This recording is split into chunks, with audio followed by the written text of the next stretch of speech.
Grand Rising. Welcome back, everybody. Welcome to all of the new book club members, and welcome back to my YouTube family. We are about to bring on Brother Jamal, my partner in crime. Grand Rising.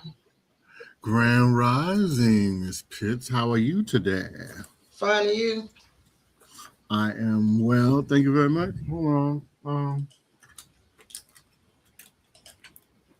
Okay, I'm back. Uh, yeah, I haven't got around to cleaning my glasses just yet. I might need to do that. So, Right. yeah, I'm here. All I right. am So here. today we are getting back into the Holy Grail of Orgasm Yeah, yeah. by Master Morris. And we are on chapter 5 today, the art and science of Tantra. So I'm just going to go ahead and jump in. Mm-hmm. Mm-hmm. I'm going to timestamp the beginning for 9:01 a.m. Okay, so first and foremost, the reader should understand that Tantra is the midst of is in the midst of a revival. Tantra reached a high point in the period from 1400 to 1500 in Asia and Africa. It was most popular in the Khmer Empire, which occupied a region in what is now Cambodia, Laos, and Thailand, as well as a corner of India. The Khmer Empire came under attack from its neighbors and fell. The leaders of these nations were either Hindu or Buddhist. In the years that followed the fall of Khmer, the teachers and masters of Tantra were killed or sent into exile. The Ottoman Empire, which is Islam, later moved into the region and continued the oppression of anyone practicing active Tantra. For the next 300 years, active Tantra was driven underground. During this time, several small indigenous societies also maintained a tradition of Tantra. Most notable of these were several Native American tribes in the Northwest, but there were pockets in Peru, Russia, and as far as China. In the 1970s and 80s, active Tantra began to emerge. While most current schools of Tantra are either mystical or yogic, which is inactive, there is a grassroots movement of conversion to the shamanistic and thus active forms. Note that the mystical and yogic forms of Tantra do not involve the activation of the energy body. Thus, they cannot lead to high level orgasm. Programmed into our genes through DNA. Oh, the definition of Tantra. Programmed into our genes through DNA are attributes for all natural human behaviors. These behaviors include relationship dynamics, our sexual attributes, functions, and cycles. These are superior to man made and artificially created behavior. The expression or manifestation of these higher superior sexual functions in the daily life of the aspirant is Tantra. The science of Tantra is the science of activating or awakening these higher sexual attributes and behaviors from their dormant state in the DNA. The art of Tantra consists of many ways we have discovered. Oh, hold on. The art of Tantra consists of the many ways we have discovered to use these awakened superior traits and attributes in healing, enriches one's relationships, and in the achievement of natural bliss as a lifestyle. In other words, we do not learn Tantra so much as we activate it. It is already inside our DNA programs. In a nutshell, through Tantra, men and women relate to the opposite sex as the highest and best version of themselves. What we are saying is that humans have a blueprint, just like a car or a machine. This blueprint indicates what a human should eat, what temperature it should be, how a human normally makes love, and what the reproductive systems look like. how it is designed to function, and even how a male exchanges energy with a female. When we are ill, we can simply compare a picture of what is there next to the blueprint of what should be there to determine what went wrong and how to fix it. What we understand is that we have a blueprint that governs how we should develop, but we do not develop to match the design in our manual. This is largely because we never finish puberty. The majority of our DNA remains dormant and inactive. Each man or woman is a miniature God being. We are an image of God. If God is an ocean, we are a drop of the water in that ocean. Man has some ability to be, which is exist like God is. Man has some ability to do or create as God does. The more man evolves, the more this is true. One of the means, modes, or ways in which man expresses this God power is through his or her sexual power. Through sex, humans can evolve, change, improve, alter, which equals Genesis, heal, return to the original template, and return, bliss, ascend to higher vibrations, higher minds, higher hearts, and pass through portals. However, mankind can only do his God thing, evolve, heal, bliss, if he does so accordingly to a natural blueprint. This is a natural path and an organic path. This is authentic Tantra. Since 1997, I have promoted the incorporation of a uniform code of Tantra. The establishment of the Grand Trine in 2010 is the formalization of this. Tantra, in its authentic active form, serves as an engine of transition. It is a vessel that moves the devotee out of the sexual dark ages and into an exalted superior sexual state. When a man or woman is operating in alignment with the natural blueprint, then form equals function. There are essentially 9 aspects to this natural path. We could almost say that there are 9 species of humans. In other words, we don't attempt to be or express God all at once. There are 9 components to this path, all leading to this one ascended outcome. This is the Bagua. In one lifetime, we only attempt to perfect one of these 9 paths, meaning that we only complete 1/9 of the process. The energy body. The energy body is 7 psychic centers, 7 chakras, auric field with 7 layers, the endocrine system, the interface, the energy core known as the central pillar or tower. The energy of this body is chi in its raw form and kundalini in its refined form. Think of chi as crude oil and think of kundalini as gasoline. These bioenergies go by such names as chi, kundalini, ra, prana, chi, kim, jing, naimi, and simply spirit. Within this energy body, which includes the auric field, there is a subdivision called the tower or central pillar. This energy tower is unique in that it ties together the mind of the mind to the emotions, to the health, to the cells, to the energy, and to the level of consciousness. We can think of the tower as the dashboard in a car or the back end of a website.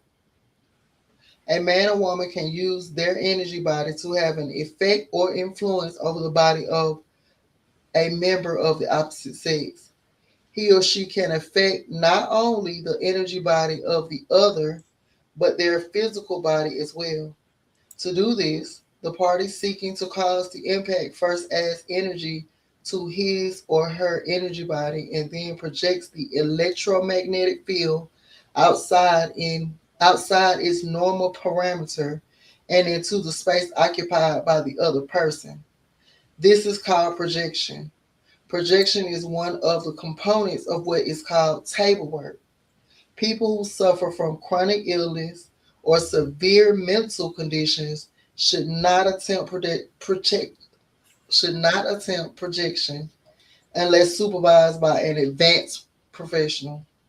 A woman can project her entire auric field into the field of a male, but this is difficult to do. It is much easier to project from one of the terminus points designed into the body for this purpose. These are the reflex zones. If one is successful projecting from one zone, the remainder of the art field will eventually follow. In most cases, the standard science of magnetic and electrical fields applies here, but in some respects, the bioenergy field behaves differently from a strictly mechanical one. The biofield is an oscillation field that operates based on polarity. This is a key point. The energy moves in a wave pattern, mainly traveling through water molecules.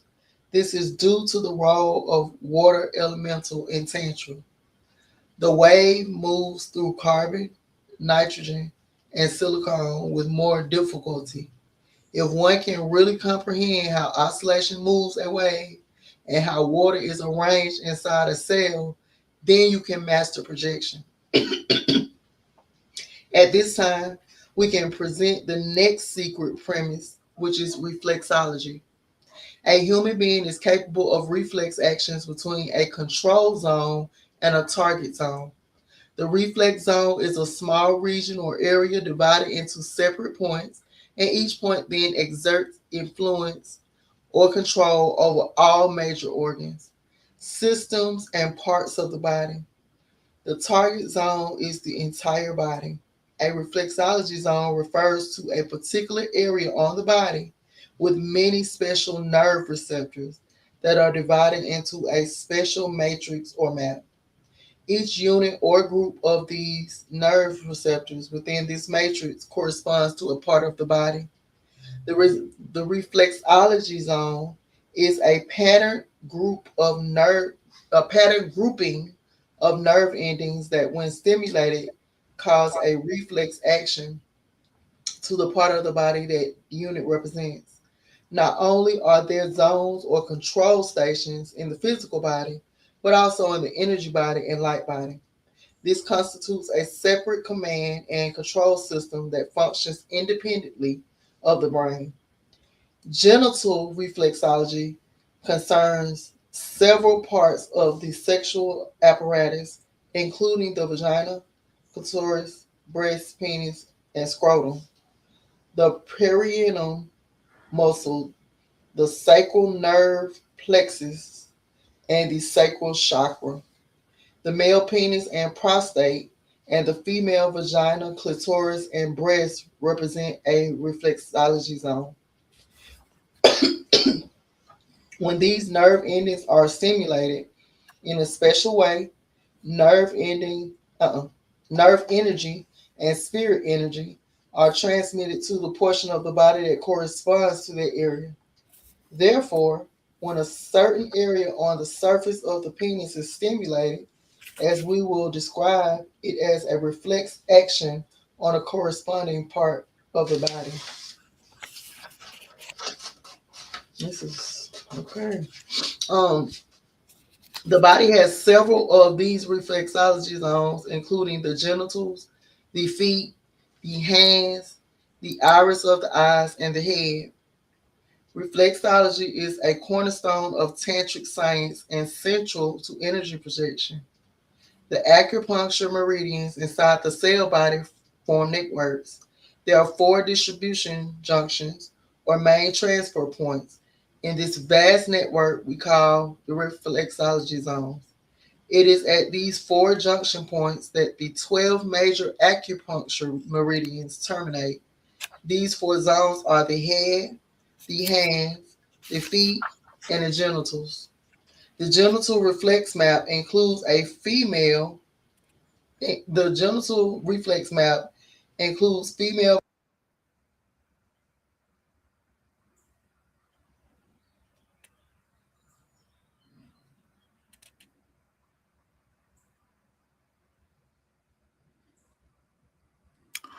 Okay, the genital reflex map includes female, vagina, uterus, cervix, clitoris, and canal and breasts, and male, sac, testes, penis shaft, rim, prostate, breast, and canal.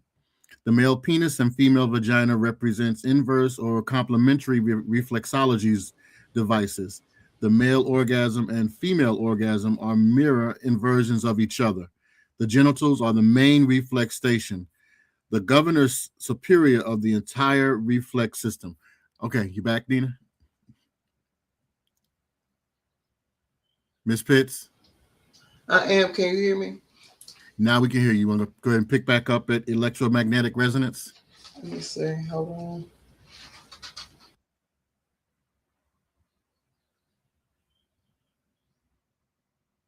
Right at the bottom of 48, electromagnetic resonance. And she's gone again. I'll continue. An induction motor is an AC electric motor in which the electric current in the motor needed to produce torque is obtained by electromagnetic induction from the magnetic field of the stator winding. An induction motor can therefore be made without electrical connections to the motor. An induction motor's rotor can be either a wound type or a squirrel cage type, a Faraday cage, or a Faraday shield in an enclosed form by conductive material or by the mesh of such material and is used to block electric fields. You want to continue or you want to pick back up at the top of okay. In the human body, there is an auric field that is electromagnetic. While human cells have a mild electric current, the current of the auric field is even more pronounced. This field can act as an induction motor or inversely as a Faraday cage. In the induction motor example, the surrounding energy of the stator windings causes the torque, which makes the rotor turn. In a biological context, the human receptor on the table would be the rotor.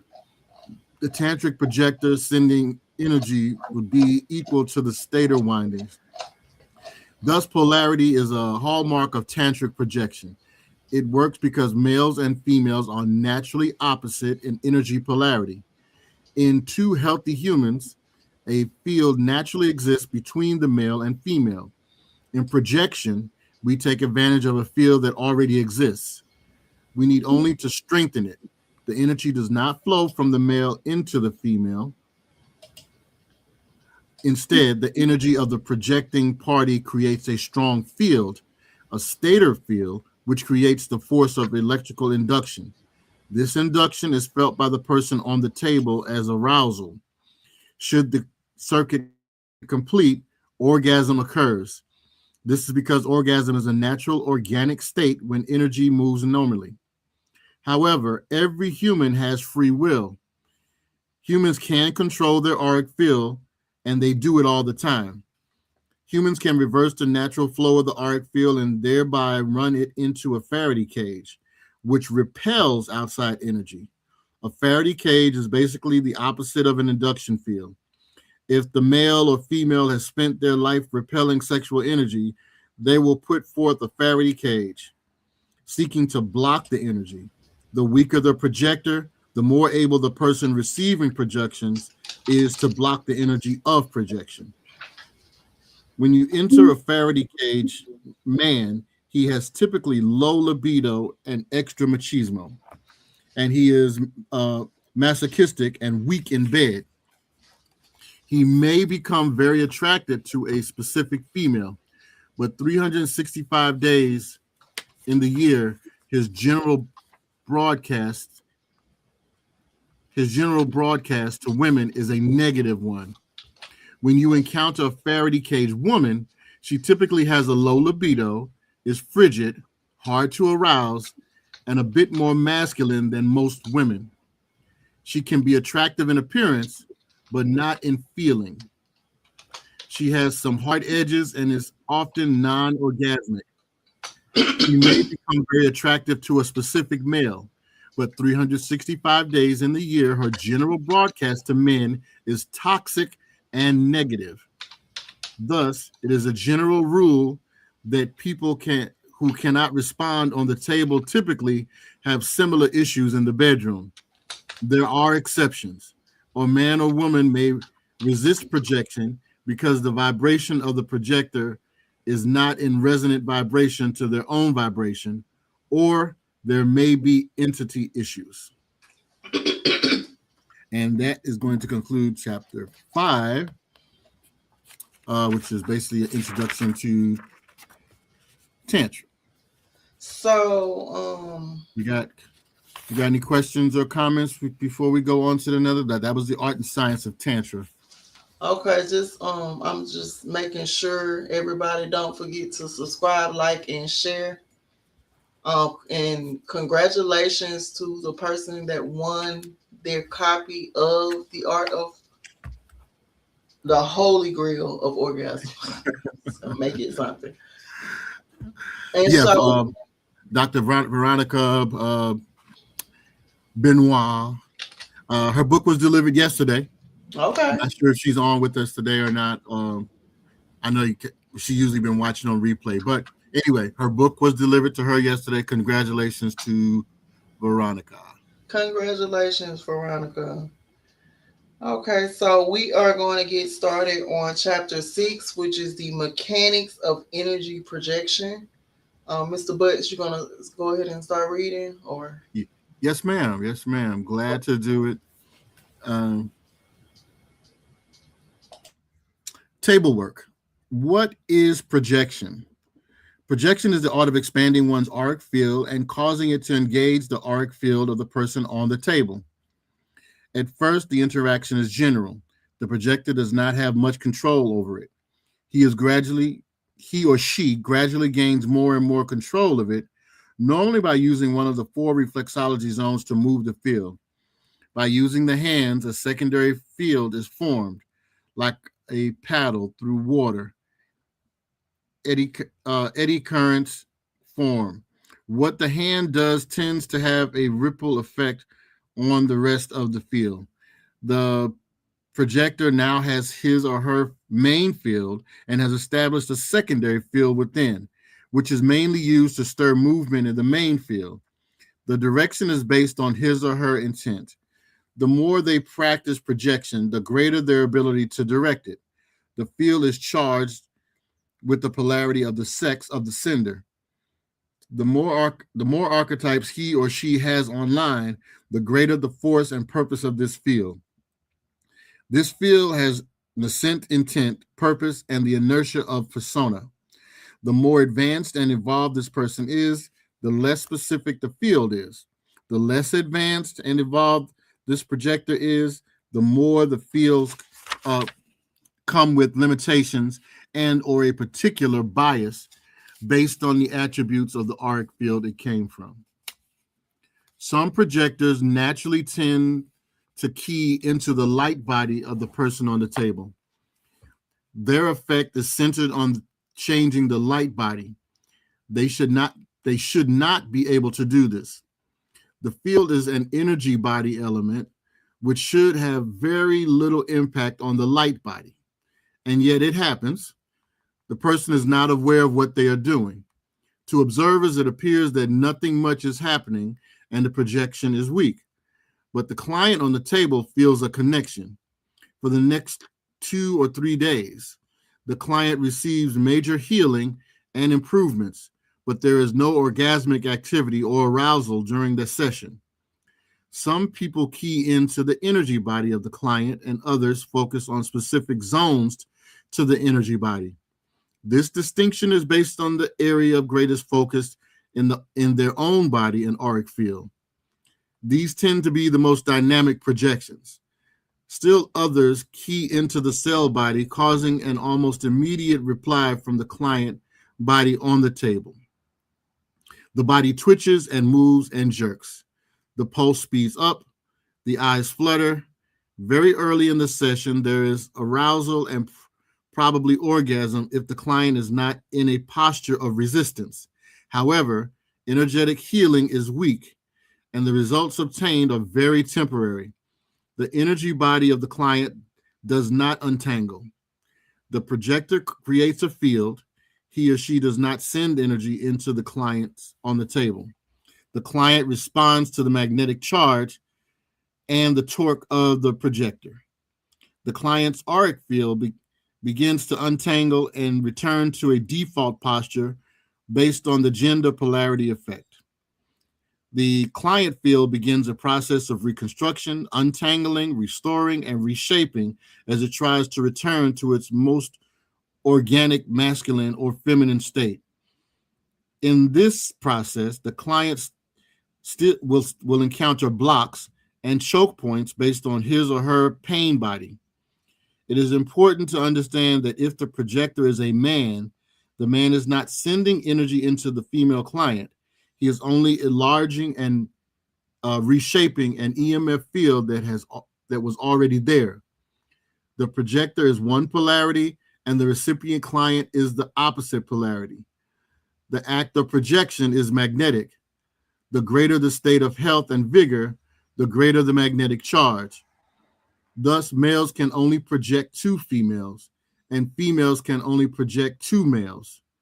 The projected field causes the persona inertia of the projector. If male and not fully sympathetic and responsive to females in his normal life, his projected field will be tentative. His field will only partially penetrate her field. Some of his potential force is held back. It is not so much about his feelings for the woman on the table, but more so about his feelings toward all women as a general group. This is true for men and women, but is especially pronounced in females. They seem to harbor a deeper emotional reaction toward the opposite sex than men, for either good or bad. Her field is shaped by her energetic posture toward men 365 days a year. She may be in love with the man on the table, but she cannot project to him because she generally hates men as an entire gender. Her field will therefore not extend. Thus, it is mandatory in this work to develop a minimal level of appreciation and tolerance for the opposite sex. This includes smiling at them. She must constantly validate men for the role they play in nature and the balance they bring to society.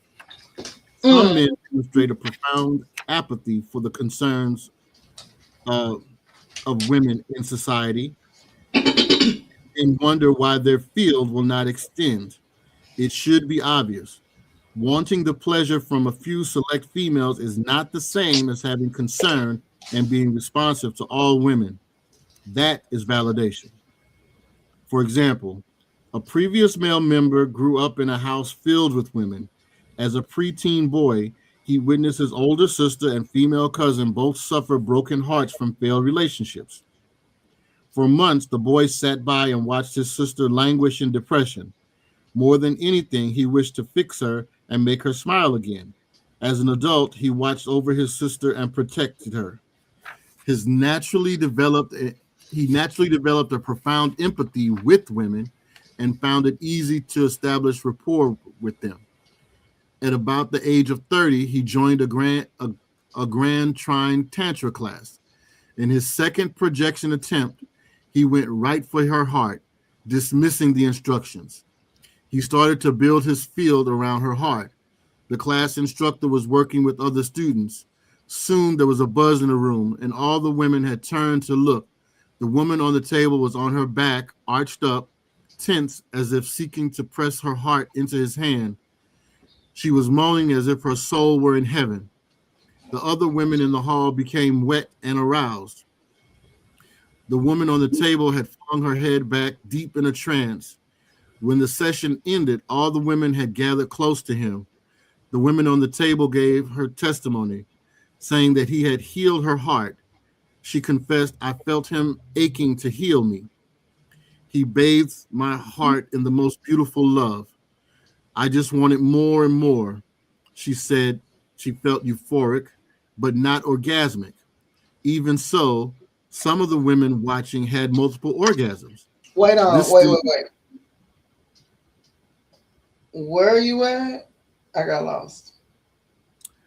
page 54, Uh-huh. near the end of the first paragraph. Okay, sorry. I do want to pause after you finish. Okay. So, even so, two of the women watching had multiple orgasms. This student had trouble with other aspects of projection, but his heart game was incredible. So Baby, now that's that's let's just pause to shout this brother out for doing the work. The people in the hallway was down now getting moist. Listen. And then two people had orgasm just by witnessing the healing. This reminds me when Jesus went out there to heal. You know what I'm saying?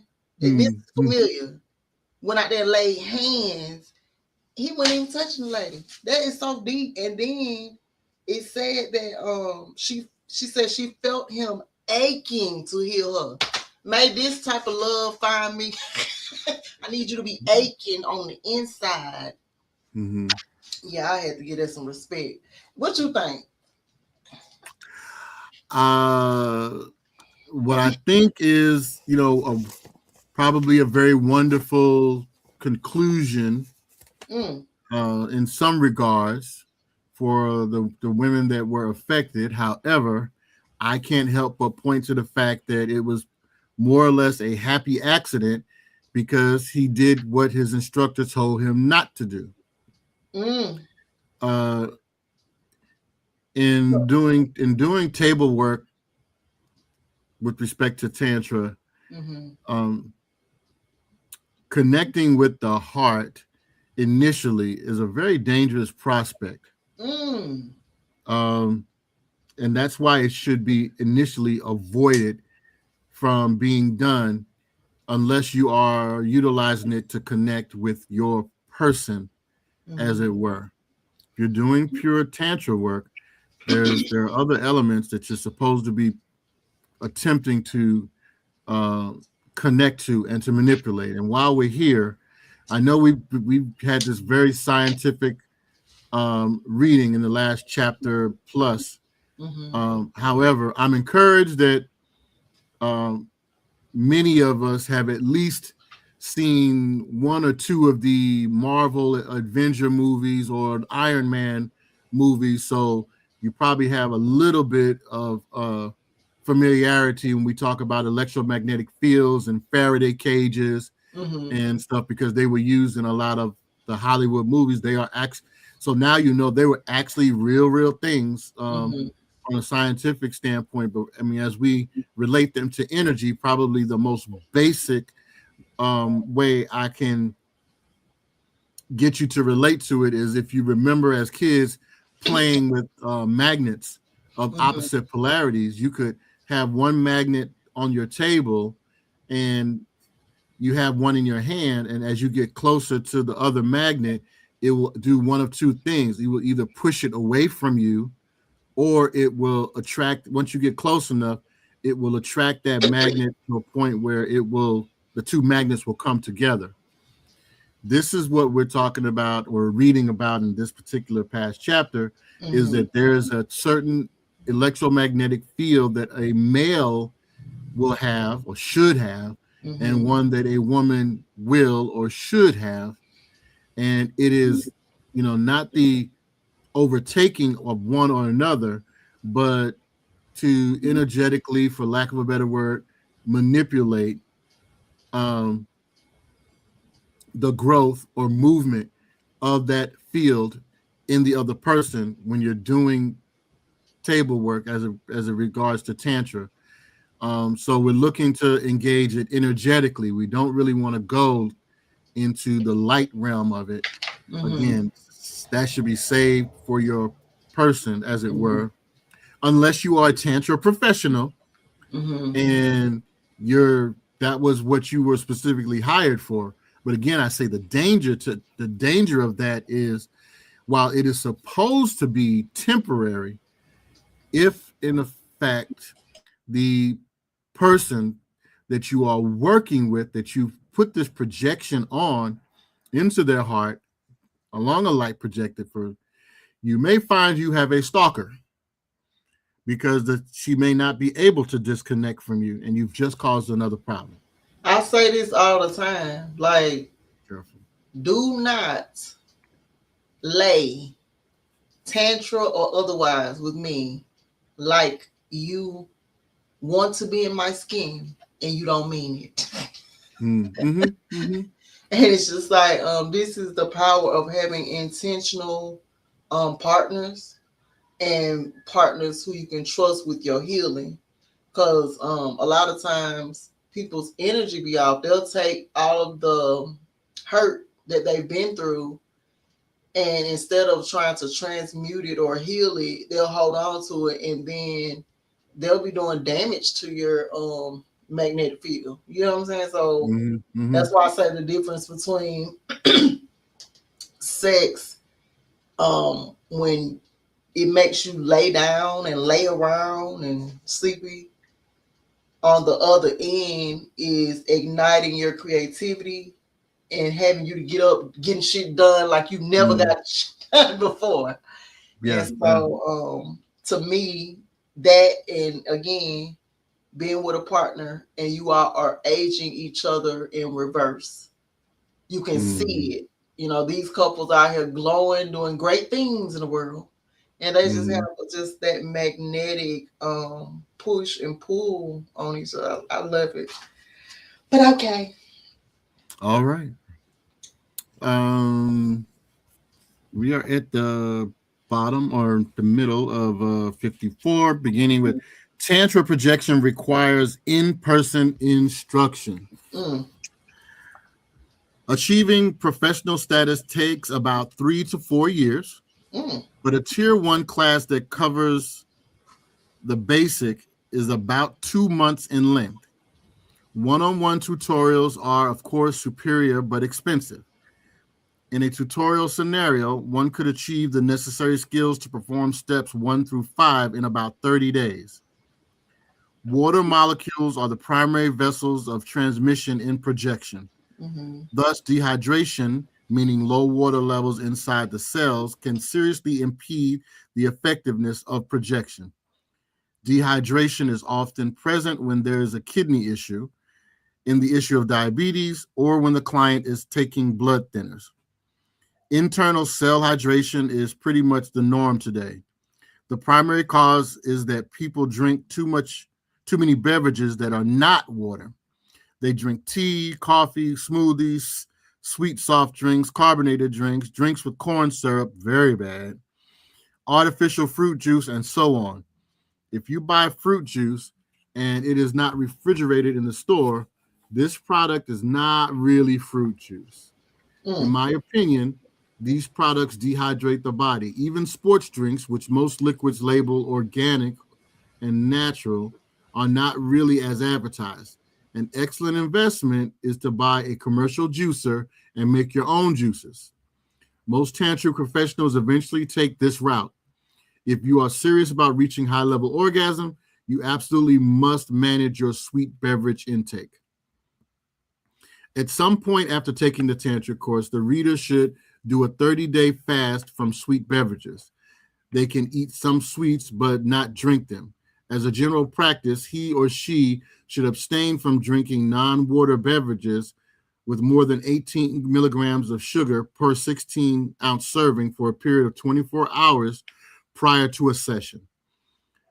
With new clients, the general policy is to put them on a beverage diet for 1 week prior to their first table session. I suggest no more than one 16-ounce sweet beverage serving per day. Raw fresh juice is an excellent beverage, and you can drink as much as you wish. Medicinal teas can also be consumed. If the client drinks more than 32 ounces of fresh, high quality water per day, then their intake of sugar may be slightly increased. These recommendations are for normal people. The health industry estimates that 33% of the urban population has either full blown type 2 diabetes or they are in the pre diabetic stage of sustained and unregulated sugar levels. The heart of Tantra. In the Tantra courses, there are certain basic skills you can learn.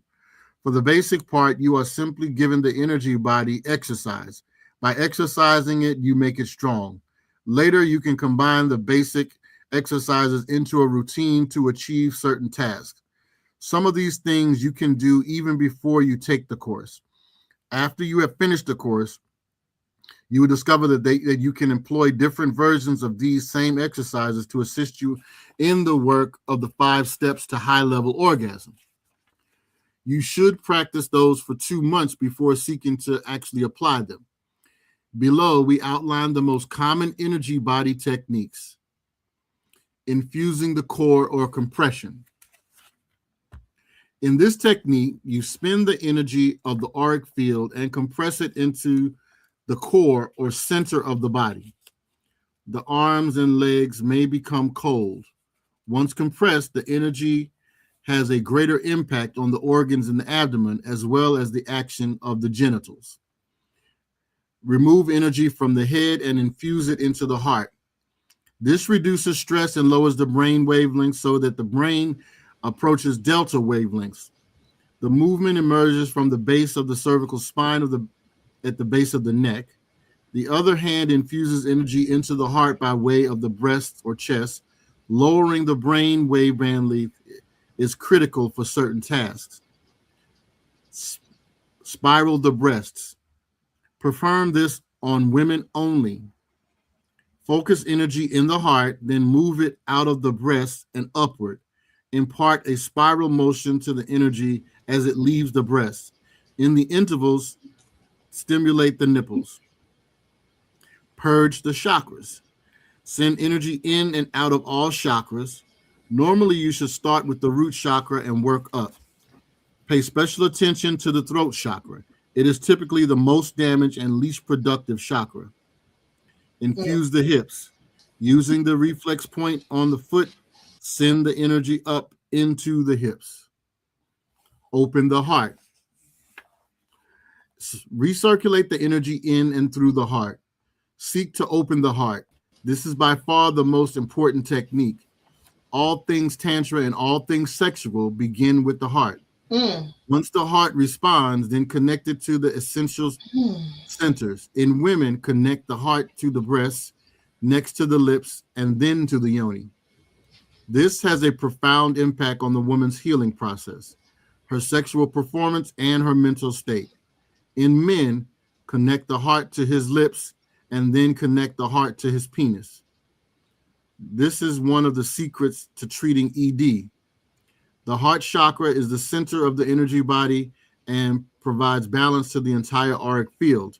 It is through the heart that one is able to remove negative energy entities. This is also the first step to breast projection and penis projection. With slight variations to the exercises above, you can do many things with Tantra. As you practice, this will become obvious. First, you will find that just by doing Tantra table work and having table work done on you, your sexual performance will improve remarkably. It becomes clear that sex is an energy activity more than a physical thing. This is the key to adding a spiritual quality to one's sexual relationship. For example, the woman can give the male on the table a gentle penis massage. She follows this by placing her fingers and thumb around the penis tip. She focuses her energy and begins to project a field around the penis. She will project for 8 minutes and then stop, followed by another 8 minutes. This can serve simply as an arousal routine. It can be employed to clear the blood vessels and valves in the penis shaft. It can serve to cause libido capacity so that the man has a more rigid erection. It can even assist in the semen retention regimen, as we shall describe later. She can combine exercises to offer even more benefits. It is important that the reader practices the basics for a minimum of 2 months before they attempt to get fancy.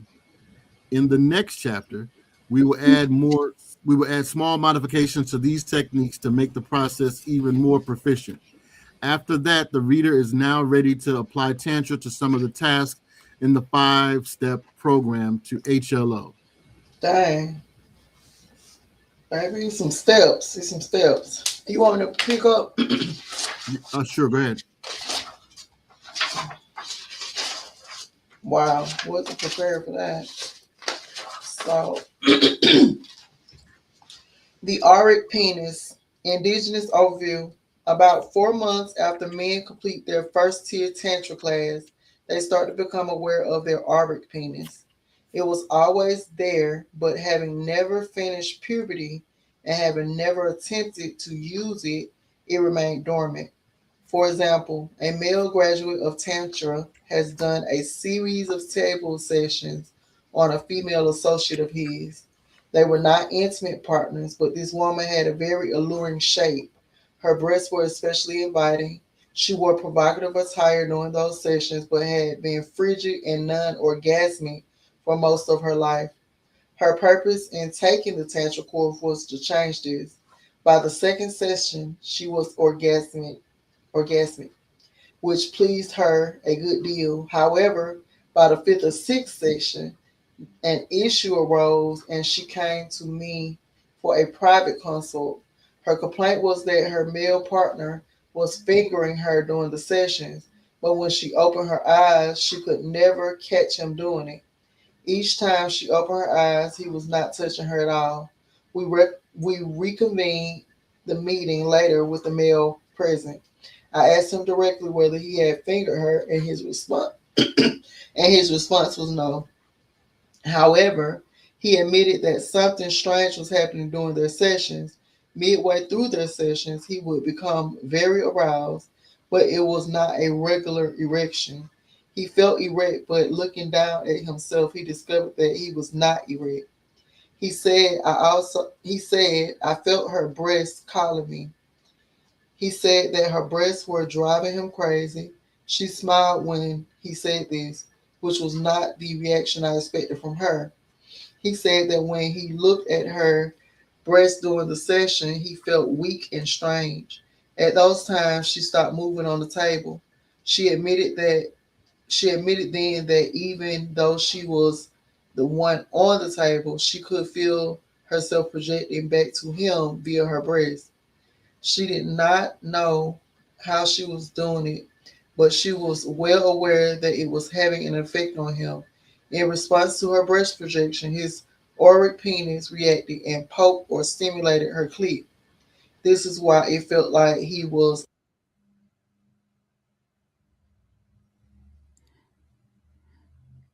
This is why I felt like he was actually touching her. I explained the concept of the auric penis and auric breast to them, and immediately they both laughed. The tension eased. Okay. I got lost.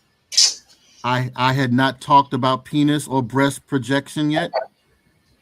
Um, I had not talked about penis or breast projection yet. Once the woman realized that he was not touching her, she realized that she was the one managing the sessions. She then went on to explain to me and her table partner why he got aroused so much and what she was doing. She loved it when men looked at her breasts, but she worried about what that might lead to. On the table, she focused her attention on her breast in a specific way, and she knew it did something to me. She had been doing this for long before Tantra class. She also admitted that she was much more aroused on the table than she was showing. She could fix his auric penis melt into her pubic regions. Something was stimulating her clit. The whole experience was a source of extreme pleasure, and she stopped moving on the table at those times because she said that she was about to explode. She was afraid and ashamed, fearing that she was about to fully lose control, and naturally she shifted the blame to him.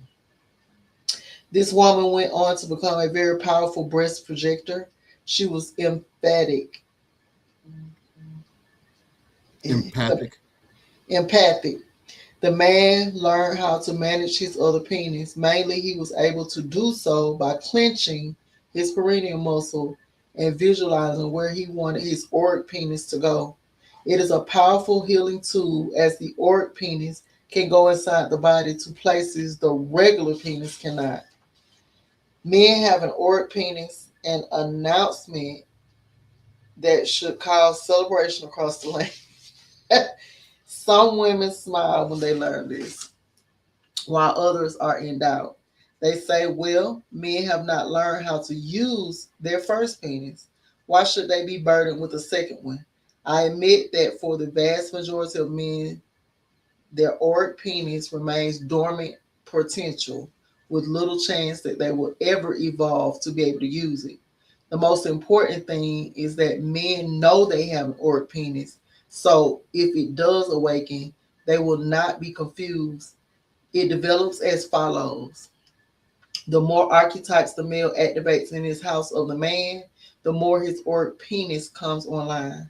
It becomes stronger the more he exercises and uses his energy body. Tantra is the main means by which he develops his auric penis.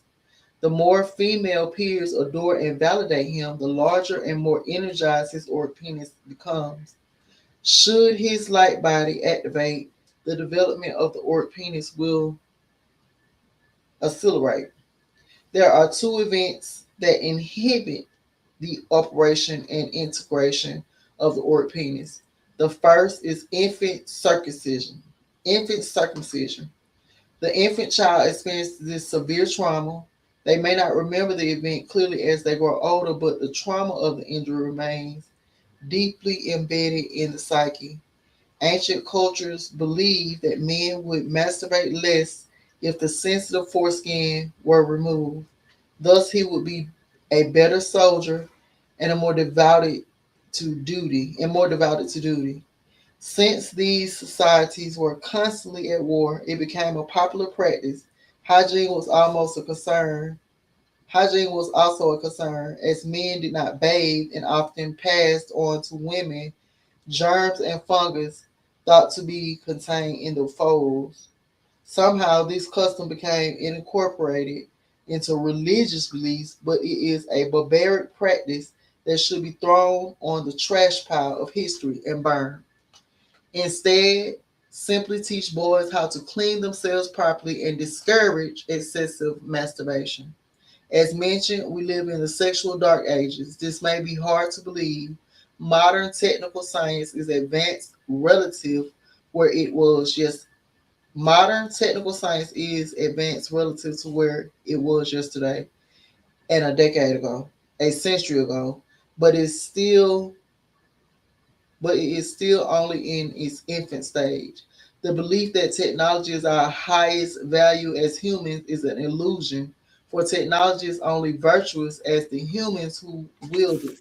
It does not serve the highest good of society, and the wisdom of indigenous cultures is far superior and far older.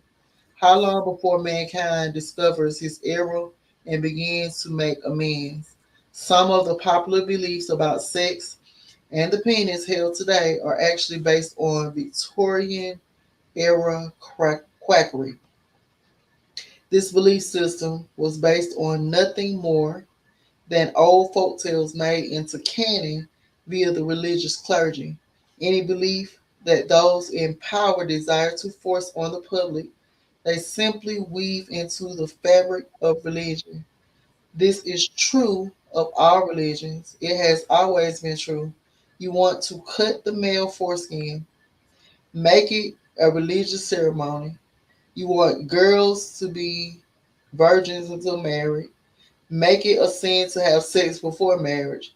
In this way, selfish men get a fresh virgin to play with, while the men have been having sex since age 12. Do you really think such foolishness came from God? Only a pure, high ranked fool would believe such nonsense. You want to demote women to a second class, assign Eve with a primal first sin by eating the apple.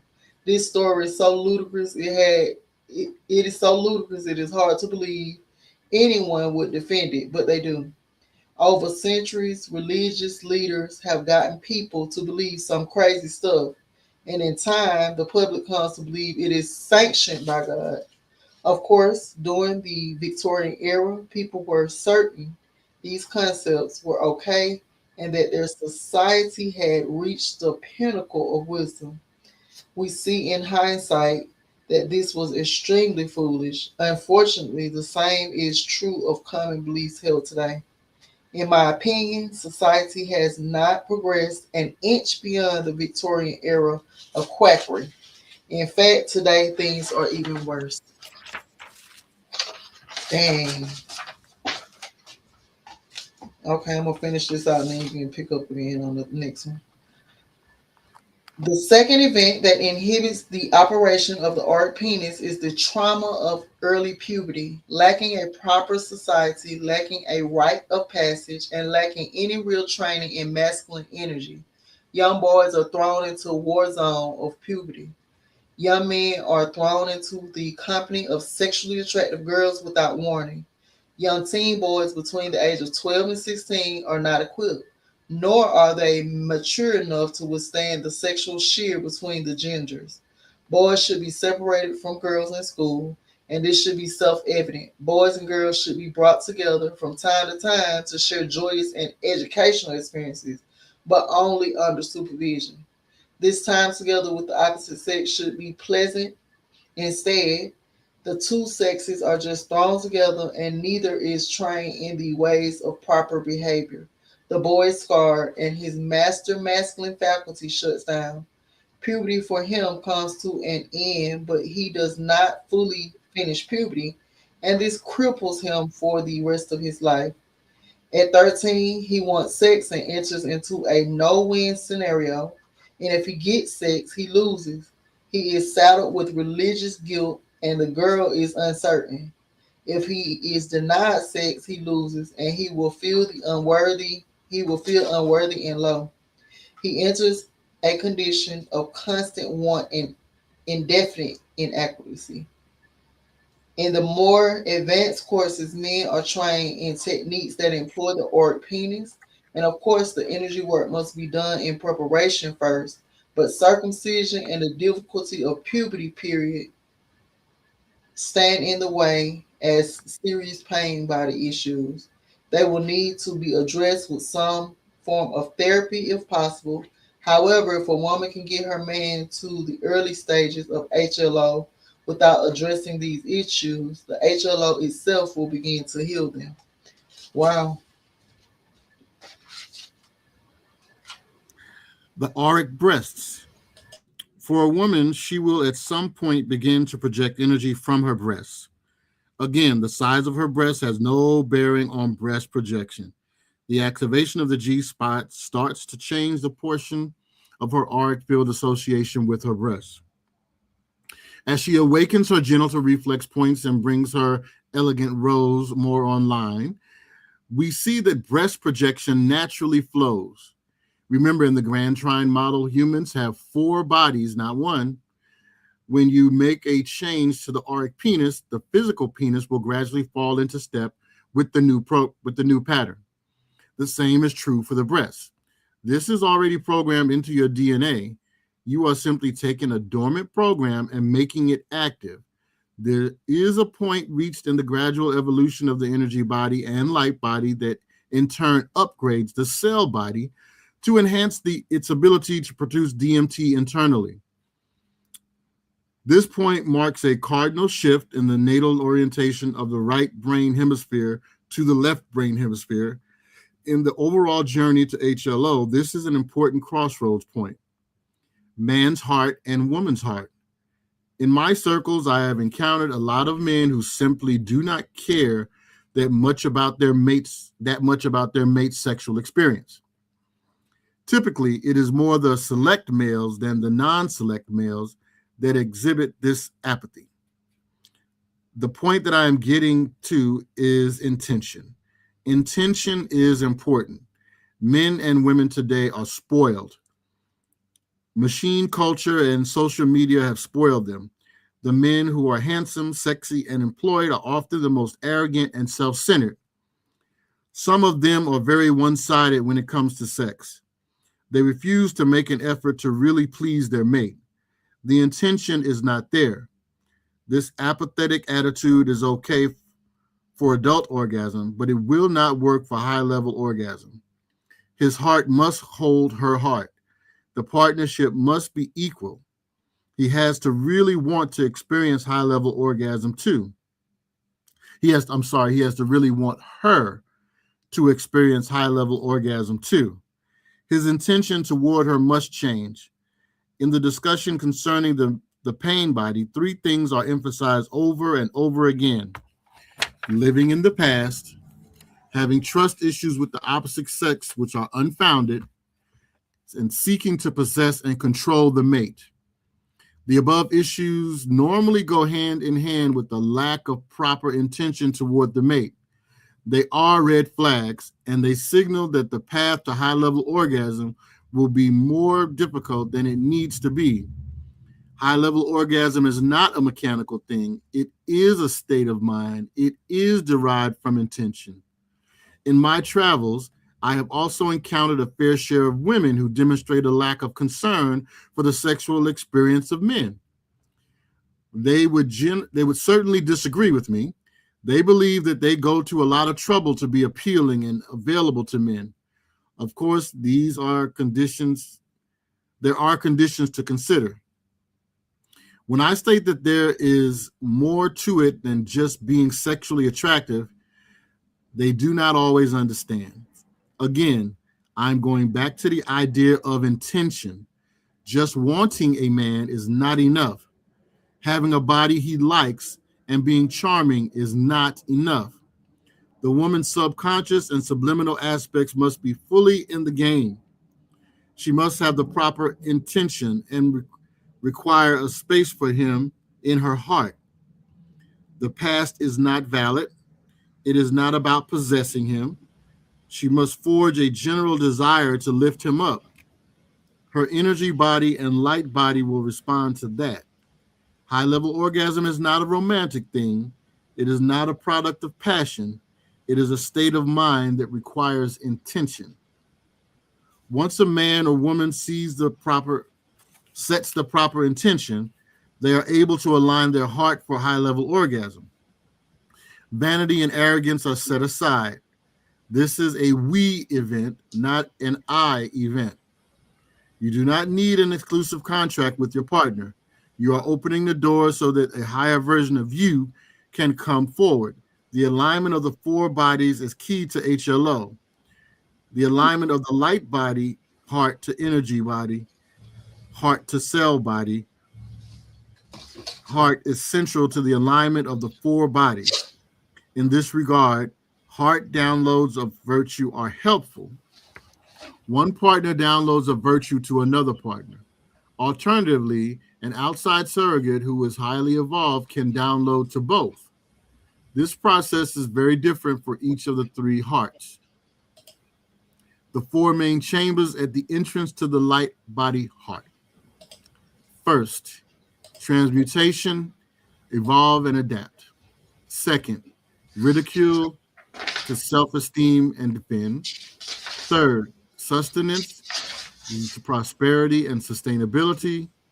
And fourth, turmoil, it's about crisis to peace. The four base petals inside the heart chakra or energy body. There's fire, want, lust, drive, water, longing, anxiety, hope, sex, earth, will, fraud, space, air, competence, incompetence, and persona. The four base petals have three stages or vessels: juvenile, superior, and divine, which correlate to the three triangles on the tree of life, thus making a total of 12 petals spinning within the chakra. The four internal chambers of the physical heart are right atrium, which is the yang negative and receives blood. The right ventricle, the yang positive, pumps blood. The left atrium, which is the yin negative, receives blood. And the left ventricle, the yin positive, and pumps blood. And you'll see the chart that I just read from on your screen if you're watching with us.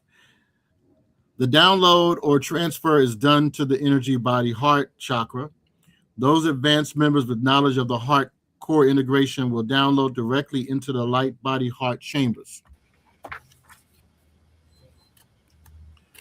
The download is a simple act of building up one of the virtues in the spirit and then just letting it go. The five main virtues used are love, beauty, devotion, truth, and grace. However, instead of using a pure virtue, one may tailor the download to the partner's pain body, CP. The table below shows which virtue will probably have the most healing impact on a specific CP. That being said, any virtue can be used, and it is entirely a matter of personal discretion.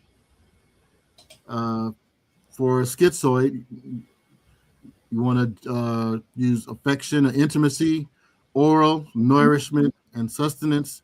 Psychopathic requires beauty and purity. Masochistic requires gratitude and acceptance. And anal will require admiration, glory. Mantras and words of power may also be used here. The best time to address this is during stage 4, the cocoon phase. Having the proper intention will make the cocoon process go much more smoothly, and that will conclude chapter 6. You'll see that last table on the Hmm. screen there. Wow. Your thoughts, Miss Pitts? Any commentary? Well, it's always the same with me. I am impressed. A lot of these things that were discussed today in today's chapters, um, I already knew, especially when the auric penis, because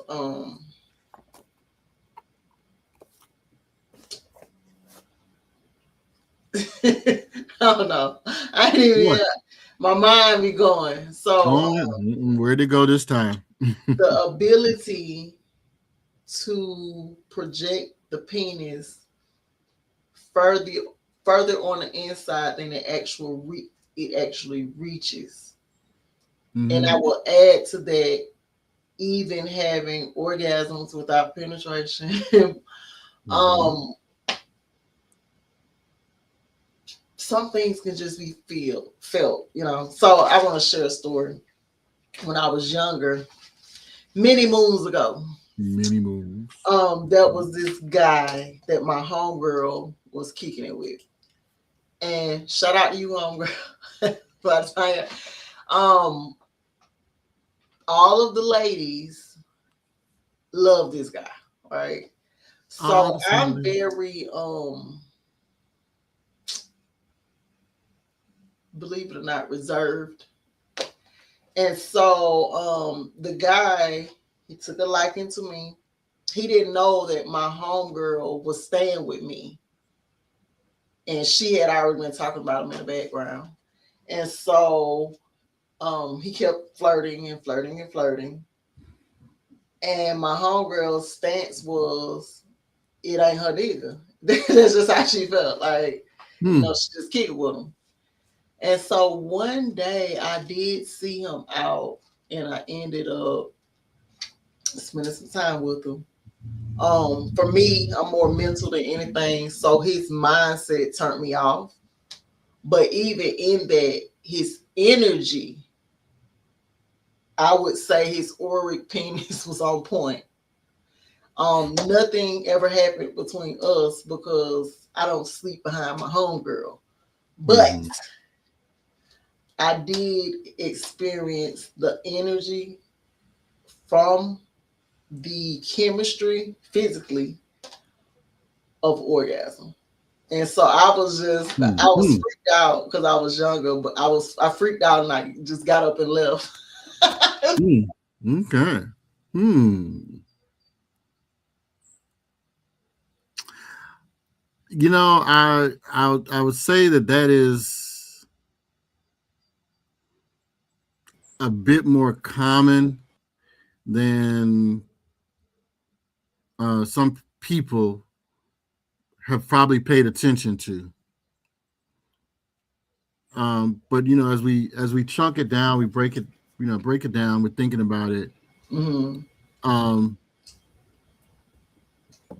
Maybe it wasn't in a tantric or table work session or anything like No. that, but I wonder how many of us can think back to some experiences that we had Right. where we were in, as Miss Pitts described, within the energetic field of someone Mm-hmm. engaging in conversation, Mm-hmm. and we started to feel something on a um, physical level. Just Mm-hmm. let's just say physical, to the point where there's secretions at best, um, lubrications and such. And I'm talking male and female, you know, and those of us that are already acknowledged that we are sapiosexual, Mm-hmm. meaning we derive sexual stimulation from intense intellectual conversation, Mm-hmm. um, are probably already the most familiar people with this. You know how Mm-hmm. turned on you get on a phone conversation talking to a You certain could person, absolutely. that you may not even be seeing. This is and I, I know we use FaceTime and video chatting and all that kind of stuff now, but you know, I mean, I can personally, think back and give testimony to conversations with people. And I'm not talking about when I was 13, 14, 15, 16. I'm just counting that all together. But Mm-hmm. having a really intellectual conversation on a telephone with a person and becoming aroused, maybe to the point of having if nothing else, some secretion, if not a full-fledged orgasm, Mm-hmm. um, maybe a small ejaculation, Mm-hmm. maybe a full ejaculation, as we read in probably chapter 3, I think it was. Just because you ejaculate doesn't mean you have an orgasm, but it Mm-hmm. is the precursor to orgasm. Right. Right. So, um, and so I mean, so that's what I say. When I think about, what we're just reading about the auric penis and the auric breasts, and tying it in with intention, because we can go to other scenarios where, like you said, that one with that young man and you encountered each other and just had a conversation. There it was, but I think about how often people engage one another in social settings, and the intention is to connect themselves in a way that excites the other person. Mm-hmm. Maybe you're not necessarily thinking, I want him or her to have an orgasm Mm-hmm. as we sit here at the table, but um, sexual excitement is not uncommon if you really think about it. Right. Um, so if you can imagine being so in touch with your energetic field Mm-hmm. that with intention, you can begin to screw someone by simply using your mind to manipulate your energy and never have touched the person At all. to where as we had that one case study that Dr. Morris shared with us, Mm-hmm. Master Morris About the shared with lady. us, about the woman thought she was being fingered. Right. And he's like, you know what a coincidence, because I felt like I was getting an erection, but I looked down, I really didn't have no erection. Right. No. All because of the implementation of um,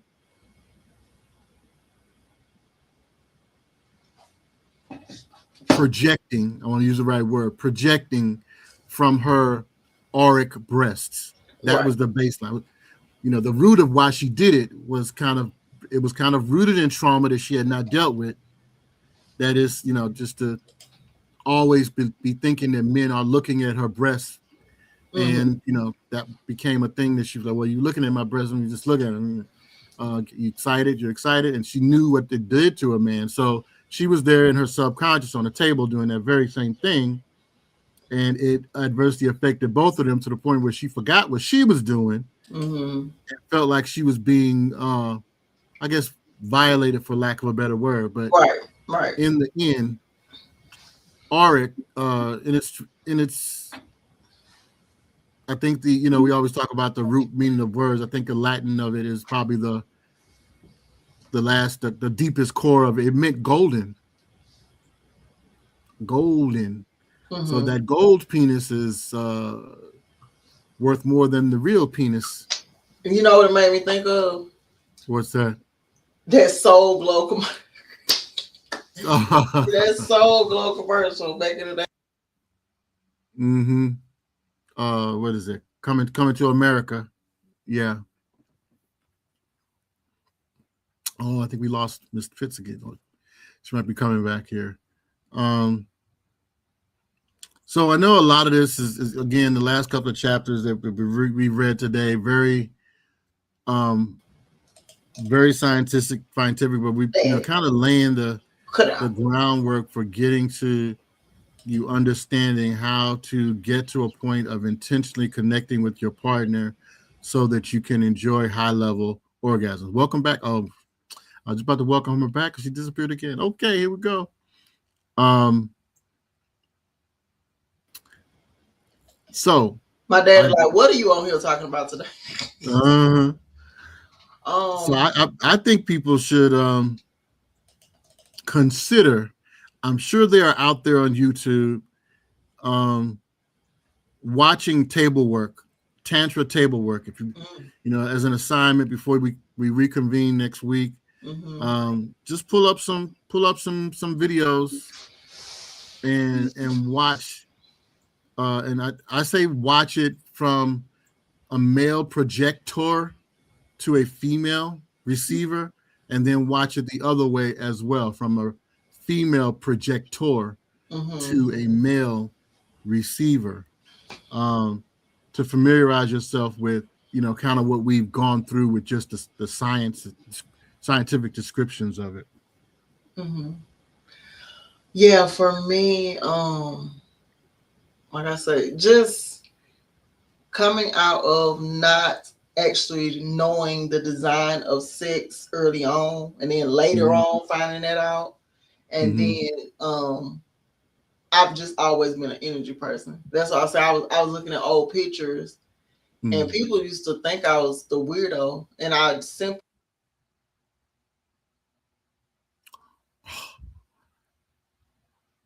I don't know why her daddy keep cutting her off as she tells you stories. Maybe he does not want her to reveal. child he hating. Okay. I've always been an energetic person, and so always the weirdo, but always going into retreat mode to examine my levels of energy at the time.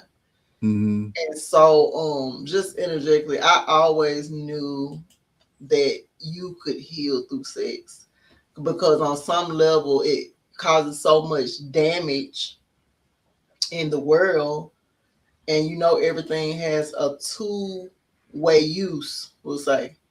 So we Mm-hmm. know a healed person is going to vibrate here, and then the person that's broken and never doing any healing work, they'll be on a lower vibration. And I think the same thing about sex. For me, always wanting an intentional partner. It's just like even with the sapio stuff, it's just like, okay, now once the mind clicks off, some men do have the energy to force that forward because their auric penis, and I can't say in my experience I felt any penis. I want to clear that up. What Mm-hmm. I felt was the masculine energy pushing forward. I was like, oh, like whoa. Mm-hmm. Yeah, and so just in that though, that's why it's important that we do work out and that we do detox and pay close attention to ourselves, as he said in this chapter, your cellular health. If you learn how that works, then this Mm-hmm. will be 10 times, better versus you just going in it trying to get a better orgasm. That should never be it. And so being very intentional and making sure, as I say, being open and receptive Mm-hmm. to these experiences, because he also spoke about the lady that could not even have an orgasm. And I highlighted what he said. He said that she wouldn't even smile at me. Reminds me of me. When I Mm-hmm. be outside, I be looking like, if it ain't nobody that my auric field is attracted to, baby, I'm not standing there grinning. Me and Mr. Butts talk about this a couple of times. And I have even been told by a gentleman, he randomly walked up and said, maybe you should smile. And in my head, it's like, baby, your auric field can't even hold this space. You don't have the capacity for it. So I'm not gonna be standing here smiling, and definitely not at you. And so I think with women, Mm-hmm. it goes back to what the Dr. Bryant, what she said, do not settle, because you'll have a man, and when you're marrying out of lack or fight or flight, you'll be not settle for a man who doesn't have the capacity to hold that space for you. And then you still gonna end up divorced versus being patient and waiting for the man that has that capacity. You're not too much for the right person. And this goes mentally, physically, sexually, all the things. Everybody doesn't have the capacity. And what she used as an example was a Gatorade bottle. She was saying just the shape of that bottle is naturally designed to hold more than a 16-ounce water bottle. And so you trying to pour yourself, and I'm gonna use me as an example, me trying to force my 32-ounce bottle into a 16-ounce water container, and then having to ultimately die down parts of yourself, because if they don't have the capacity, they're gonna try to pick and choose. And that's why I try to stay in a place of being knowing me. And sometimes you have to tell people, it's just like, okay, but if you don't have that capacity to hold everything, we're not forcing anything. We're not picking and choosing, or a la carte. That's what they call it. You add little Mm-hmm. stuff, take a little stuff away. No, just be patient. And when that partner comes along, they'll be able to hold a space, or they have a capacity to where you are projecting on each other and healing each other. That's the best type of partner for me. I don't want just anybody. You know what I'm saying? So it's like, okay, Mm-hmm. when the new wears off. And then the other thing is when he said about the eyes, he mentioned the eyes, and when I think about connection, this is key. The eyes is the seat of the Mm-hmm. soul. And so you can't be doing all that if you're not very intentional. You can't go around Mm-hmm. staring in everybody's eyes. Okay. This Don't don't right. do it. It's not healthy. And so just making sure to be intentional when touching others, whether it be table work, just a random partner selected, or your person. And so Mm-hmm. do you feel like because we talked about it, how do you feel like some women, what he said, they got to a point where they can't orgasm, and so they can't even smile at me? How do you feel about that? You know, how I feel about that is kind of it makes me think about the state of our male female interactions altogether. Mm-hmm. Um, and on many levels, it really it makes me kind of it it kind of makes me cry a little bit. Mm-hmm. It makes me sad a little bit. Um, and I know to some degree we are both males and females. We are both equitably responsible for the state Right. that that we are in. And one of the reasons why I think when this book in and of itself, you know, while I do believe it's meant to be part of a curriculum at Trine International, for their energy work. I think it's good for us to explore that because some of the concepts that are in it, and to build on what you were just talking about with intention, Mm-hmm. it is it is important to note one of the last things that was said in the final chapter was your intention should be about more than you Mm-hmm. achieving a high level orgasm. Right. Absolutely. It should be about your partner achieving high level orgasm. And Absolutely. not to say that it has to be one sided, it should be the same from the opposite party. Mm-hmm. So that when your electromagnetic or your energetic fields combine, and you're whether you're into the light body, the cell body, the energetic body, or etheric body, once you've got all four bodies intentionally alchemized toward this common goal of your partner at the moment, Mm-hmm. um, achieving a high level orgasm, life would be so much better. And that it's kind of how I think about relationships in and of themselves. That far too many of us go into it with what can we get out of it, Right. as opposed to what we can put into it. Mm-hmm. Um, put into it meaning the act of service or services that are going to inspire your chosen person to be the best version of themselves. Right.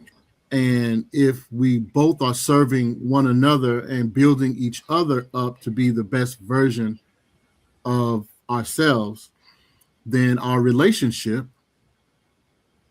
um, whatever commitment level you decide to be at, marriage or otherwise, will of course flourish to a point of being the best version it can possibly be as well. Right. And that will absolutely feed the achievement of high level orgasms because you know that that person is there for you. So you give your all in that during that session. You give your all, they're giving their all, and at the end of it, everybody's in nirvana, seventh heaven. Um, so that's what I think. And as Miss Pitts has disappeared again for a moment, just remind you that um, this session of book club is uh, we're going through Master Yao N. Morris's The Holy Grail of Orgasm. Mm-hmm. Um, and we're building on the series that Ms. Pitt started several years ago. So, looks like you are back. I am. I was Okay. reminding them what we're reading, Thank you. and this is, I believe, our fourth session of book club. So, what you can find the previous sessions available if you check for the links that will be posted along with today's session once we're done near the 11 o'clock hour. Well, An actually, invitation is always there for questions and commentaries, whether they come during the live session or afterwards. Please feel free to do so. I'm sorry, would you say, Ms. Pitts? no, I was gonna say, well, actually, I'm gonna post the link right now in the chat for the playlist for the book that we're reading. Therefore, you Mhm. all can go ahead and get caught up. This is a really, really good book. I have been very excited to read it for a very long time now. I held this book hostage a year, maybe two. And I think you told me to buy it about a year, little over, I think it's a little bit more than a year ago. right. You told me to grab it. Um, Um I knew when I read the title, of course, that it was going to be a fantastic book. And after reading two of his other books, he just explains things so well. Culturally, like he said, they're not preparing us as or coming out of teenager status he said that that's what we're missing, the rites of passage. All other cultures have rites of passage. Also, having that for both the boys and the girls, because I know the Hispanics or the Mexicans, they have it for the girls. I don't know if they have it for the boys as well, but just throwing our youth out there and just being young. I remember me personally, I learned about sex via my friends. And so this is not a good place to start your sex education. And the other part came from school. Still not a good place to start sex education. Mm-hmm. And Mm-hmm. so just not even knowing the levels of going from puberty, preteen into adolescence, Mm-hmm. and no one explaining what's going to be happening with your body or just what's going to be happening in general. 'Cause if you are from a place where people start losing their virginity early, that's a whole culture. And it also, I've Mm-hmm. heard people say when they did do it for the first time, mostly women, that it was not what they expected, and most women cry, like just disappointment. Like I went, that's if I can do it all again, right? Mm-hmm. Me personally, I was one of those people. I exit plan left, and I remember going home crying, just the horrible experience, all the hype behind and all that. It's just like we got to do better. That's why I Mm-hmm. want to read these types of books so that we can provide healing within the community. Um, that first experience for most of the women that I know was not a good experience. You Mm-hmm. just out there being thrown to the wolves, and so we have to do better with our children and have to have these conversations. And if you're not going to do a rites of passage, at least get some people from the community together to pour into our children so they will know what's actually going on within themselves, with their bodies. A better explanation of sex. It can't just be condoms and birth control. That's what they teach in high school, sex education. They teach you, they scare you about all the STDs, and then they give you Mm-hmm. birth control and condoms, which are both are toxic for your body. Let's be clear. And then you just go off using them all willy nilly until. Mm-hmm.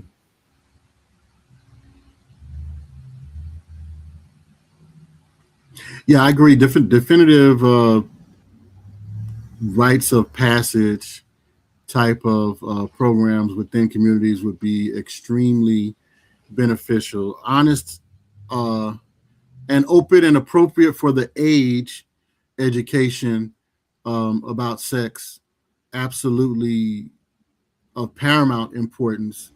The I agree that a lot of it is has been fear based, and even Master Morris makes reference to a lot of the initial restriction on sex from a mental and physical standpoint is steeped in the religiosity of of unfounded restrictions that many of the religious cultures have decided to place on their members, their flocks, their following, their people. Um, and in some regard, I'm sure it's been very good for some people, but for most, it has been a horrific foundation Mm-hmm, for people that do eventually end up having sex, whether you do wait until you're married to do it or not, whichever the case may be, because of the ultra hype of it, by it mm-hmm, being taboo or restricted, um, putting your mind on parade and giving you an unrealistic expectation of what it should be or how you should even approach it, mm-hmm, adversely affecting you, or just we for thousands of years we've lived under the guise of don't do it, mm-hmm. don't do it, and then we got to from I guess 60s on, it's okay. We're gonna teach you something about it because apparently we can't stop everybody. So be clean, because if you don't, then there's these 5 million diseases that you could contract. And sure, many of them, I'm not saying they're not real. I'm not saying they are not possible, but not a baseline reason for just not teaching us about our bodies, Right. um, and how to best set our intention to be ready to give and receive emotionally, physically, and spiritually the beautiful things that can come from co-joining with somebody that's like-minded. And I Mm-hmm. don't mean we had a drink in the club, we went to the parking lot in the back seat of my Jeep, and that was it. It's way more than that. Um, and no, I am not co-signing Miss Pitts's declaration that every session needs to be 4 hours plus. However, I think it needs to develop a bit more um, intentionally, way more intentionally. And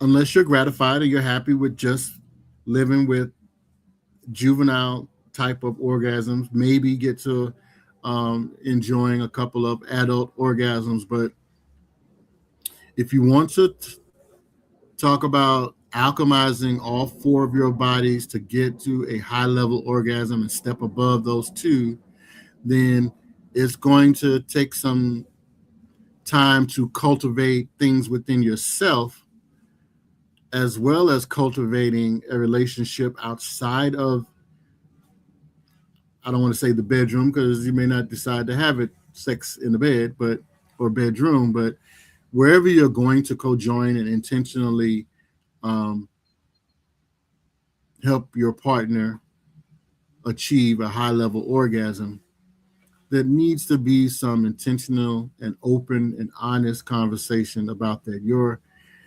representatives cannot show up and just because you want to be penetrated or to penetrate, um, that cannot be the ultimate goal if your intention is to achieve a high level orgasm. So that's it. Reminder, here we are, Alchemic Changes Book Club. Here we are again. We have just concluded both chapters 5 and 6, I believe. Let me do the check. If we actually got through 6. Yeah. And so next week, we'll be beginning with number 7. And number 7 is entitled Semen Retention. Um, so that's we've mentioned it, or the book has mentioned it a couple of times, the importance of having a semen retention regimen.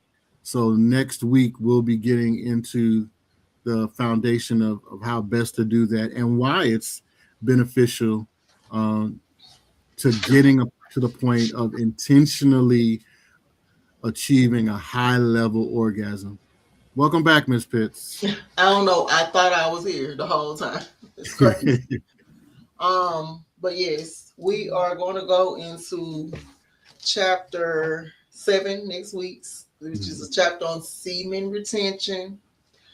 We've all heard of it. It went viral several times last year with people hailing this to be the next new phenomenon in male evolution.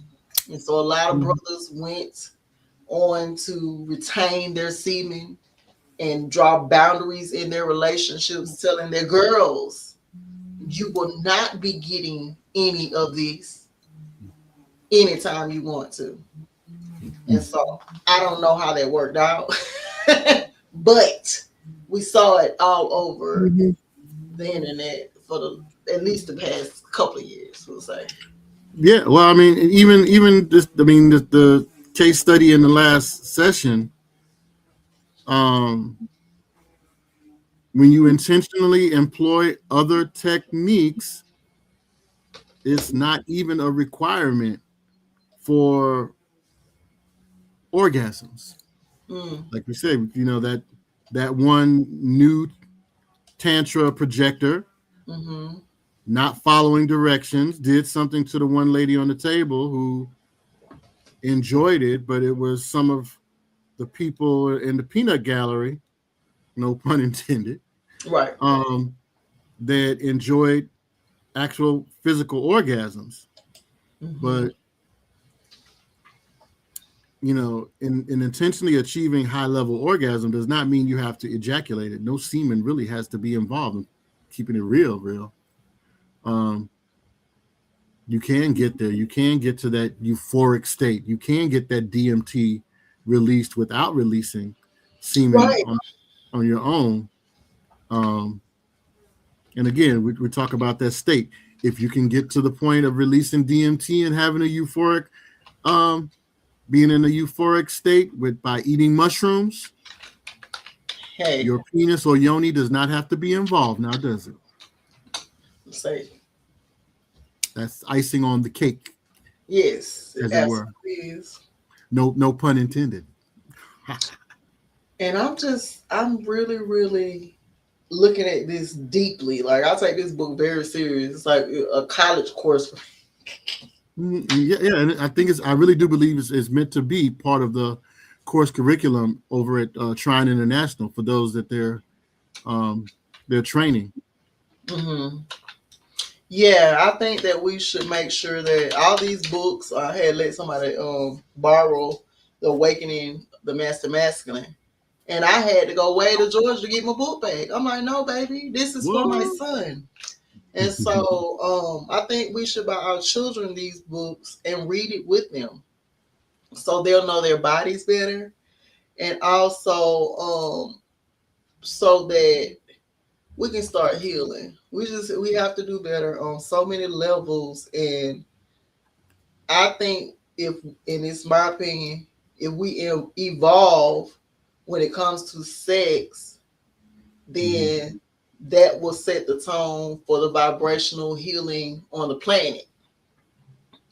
If Mm-hmm. Because right now, like Mr. Butt said, there is seems to be a disconnect between the masculine and feminine out here, and we'll say on social media. I don't have no big hangups. I have one or two. I know me personally. I love my brothers, and so there might be periods of separation, but definitely not disconnect. Okay.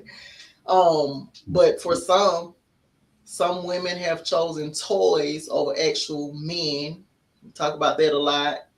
And then people are choosing to be single, and this is a whole movement. We even have groups of people that are getting married and staying in separate households. We have all these things going on. Mm-hmm.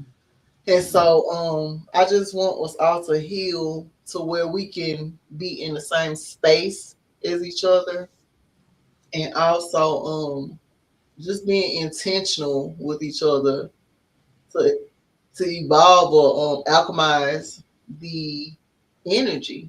Because I feel like me personally, when he spoke on getting to a point where you hate men, so my experience in dating, I decided to pull back because I said to myself, I don't want to get to that point, to where I'm so disappointed and let down and broken to when I see a man, it's just like ew, you know what I'm saying? And I know plenty of women, Mm-hmm. plenty, plenty of women have dedicated their lives to the other side on the same hill. And so that right there alone was what made me say, okay, I think I should go back into energy preservation and visit these books and myself, because you don't want to get there where we're not trusting each other. It's enough of distrust, dishonesty, all the disses Mm-hmm. world. I don't want to contribute to that. And so I like building. I hope that this book inspires you to, if you have a partner, build with your partner. And if you don't have a partner, build within. so that you can Mm. attract that partner if that's what you're trying to attract. I don't know what y'all but Mm. don't forget to share, subscribe, and like. You can find Mm. Mr. Butts over on Facebook, and that Facebook page would be Jamal M. Butts. Go over and Mhm. show my friend some love. He has a lot of gourmet recipes on his page. It is very diverse. He does poetry. Mm. I don't know if he want me to tell everybody, but poetry. Mm. Mm. He supports melanated business, so he is out here networking and building and holding us down. Go over there and make sure to subscribe or like or follow whatever it is that you do on Facebook. Send a friend request. Right. Yeah, that too. Yeah, sure. Hmm. Yeah, and then just to say, because I know some people like, what are they talking about? What is this? Let's okay. We know the title of the book is The Holy Grail of Orgasm. Right. It's written by Master Yao N. Morris. Yes. Um, yeah, so as the name denotes, the end, yes, the highest pinnacle of excitement that you can achieve of orgasm is considered the holy grail of orgasm, the best of the best of the best. You can't get any higher achieving. But just as a foundation, you want to note that this is not just about physical pleasure. In the end, yes, you will derive the best sexual pleasure you possibly can from intentionally seeking out a high level orgasm. But in the course of reading this book, we cannot do that without focusing on the emotional connection that's necessary, having some psychological understanding both of ourselves as well as the opposite sex, um, how to develop tips from a technical standpoint. That's why these first chapters are very, very technical, but they are building a foundation of getting to the sexual pleasure, which the title of the book denotes. I know if you had a expectation of we would just start getting into how do you do it physically, um, and we would go and go 14 weeks of that, and you would be a master at achieving and helping others to achieve high level orgasms from us 14 weeks of sessions of these tips every week, but that is not where we're at. So, sorry if you're disappointed, but hope you stay for the ride because it will be well worth it. This is still a foundation. All 14 weeks will still be the tip of the iceberg as far as your training intentionally, to be able to tap into and alchemize your own energies and your own bodies to be able to project what is necessary to project with someone else and combine and alchemize with that person so that the two of you together will be able to achieve high level orgasms, which is, yes, the end goal, but it's not a quick fix. And I definitely have to keep reminding that. So, yeah, next week we'll be talking about semen retention, a taboo subject to some, a blasphemous concept to others, um, but a necessary tool to have in your toolbox as a male, who is going to seek out achieving high level orgasms as the norm. And that's the other thing I want to say, as the norm, Mhm. not as the exception to the rule that you stumble upon it once every year because you met Sasha Fierce and she was a high priestess of sexuality, Mhm. and she put it on you, and you felt like that was a high level orgasm. Maybe it was a pinnacle in your life, but for what we are actually talking about, a Mhm. sustainable lifestyle of high level organ that includes high level orgasms is achievable if you follow the steps and build up the base that we've been talking about. Absolutely. Yeah. And I just keep thinking about the projection part. It's just like, yeah. A lot is going. So I ain't gonna share everything up there, but the Mm-hmm. projection. I just think about how, if you've ever experienced this, you've been with someone, and sometimes when they're not around, you can still feel them in that space. Mm-hmm. And ultimately, most of the time, it's because they're thinking about you in that way. Mm-hmm. And so, all of this is just interesting to me. I can't Mm-hmm. wait to see how this all unfolds. And we may not have the ability to do the table work here on YouTube, thankfully. But we're definitely going to continue reading and Mm-hmm. see maybe how we all can get there individually. Or you can go see Master Morris in Atlanta, Georgia. But if you're not traveling there to do the one-on-one and the classes and group meetings, then Mm-hmm. it'll leave us with little keys to develop or evolve our own sexual experiences. Mm-hmm. Yeah. There are. I mean, there's and maybe maybe we can both collectively do a little research this week, and just for some of the major regions, or if you know where some of our followers are from, we can find some of there are tantra retreats. Hmm. There are tantra schools. I mean, depending on how much you want to go into it, and you can even they're always even the tantra schools are kind of like a cosmetology school. You know how they want people to walk in off the street so the students can work on. Oh wow. Yeah, so there are some available in that regard where you may not actually have to pay a whole lot of money for a whole tantra course, but if you're interested in becoming familiar with the baseline of what it is, Mm. you can offer your body at a tantra school, uh, and see what it's like to have your energy field explored. And Now that's one thing I won't be doing. This energy is already valuable. We won't be just going out letting random people explore it. Okay, mm-hmm, but mm-hmm, to each his own. Y'all know, I don't cast no judgment. mm-hmm. Um, I wouldn't feel comfortable. Not a stranger. Now, if it was a silent partner, that's something different. But Mm-hmm. I think that'd be kind of weird. About like the lady laying on the table, she doing stuff and saying the man doing it to her. That's just a bit much. It's It's like, a how it's, dare it's you? a it's a it's a modality that's a couple of steps up from massage therapist Mmm, and Reiki, that's deep.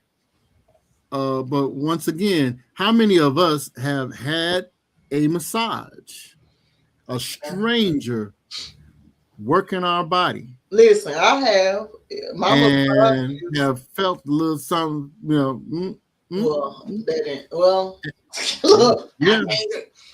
can't. This does happen. I was going. I was a member at Massage Envy, and going through my divorce. Being that in my marriage it lacked touch.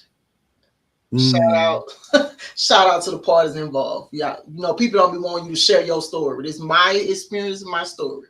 mm-hmm, And mm-hmm, so I was craving touch. So massage does bring you, it fills that void. And sometimes you will find yourself oddly attracted to your massage therapist. And so mm-hmm, some days I go in there and my mind just be all over the place. And then other mm-hmm. days I was just trying to just get some touch. I hadn't had any, so this is true. And I mean, I've had some people, some women that I've counseled time past, in therapy sessions time past. have said that they can't wait to go to their chiropractic session. Oh yes, absolutely. Just where for a full body session, Yes. and that 30 minutes, they leave quite gratified Who is doing because of chiropractic? the somewhat the intimacy. Well, and I know chiropractors are that's not the modality that's meant to do that, to orgasmically stimulate you. But as we spoke of earlier in the book, and it mentioned it several times in several chapters, Mm-hmm. about reflexology. There are certain points on the body Absolutely. that are very definitively charted Absolutely. that will affect organs as well as sexual members. Absolutely. And that's just the general scientific charting. But like I think I shared one of our first readings, Mm-hmm. I remember uh, very innocently touching this one friend of mine, Mm-hmm. to the point, and I mean, she let it go on for it was the back of her neck and her shoulder, and she let it go on for several weeks before she stopped being and asked me to please not do that anymore, Right. because every time I did, it caused her to become sexually excited. Right. And So my point of mentioning that is there are those that are in reflexology maps that are very um, they're rigid, they're known, they're mapped out, where exactly you have to touch on the bottom of the foot or Mm-hmm. the hand, or on the head in order to manipulate a certain other party of the body to stimulate in some way or another. Your whole lymphatic system can be drained and manipulated, simply by the Absolutely. cupping of a hand and hitting, here and Absolutely. here and here and at the back of it'll address your whole lymphatic system that's deep inside of your body. So why wouldn't we accept that, whether you're talking about getting a pap smear at your gynecologist, Mm-hmm. a mammogram at the doctor, a chiropractic session, a massage session, Reiki, or actually going and letting a stranger practicing Tantra project on you so that you can open up some other elements within you. I Uh, see what you did there. Listen. you may need somebody. Like I said, at least go do Reiki.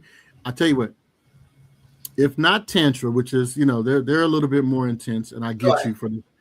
But if you've never had a Reiki session, I definitely highly recommend going to someone and explore that, finding out, whether your chakras are aligned or unaligned. First of all, if you don't know how to perform Reiki on yourself, you Mm-hmm. absolutely are going to have multiple points that are blocked, and maybe one that's flowing too much. Right. Go find out.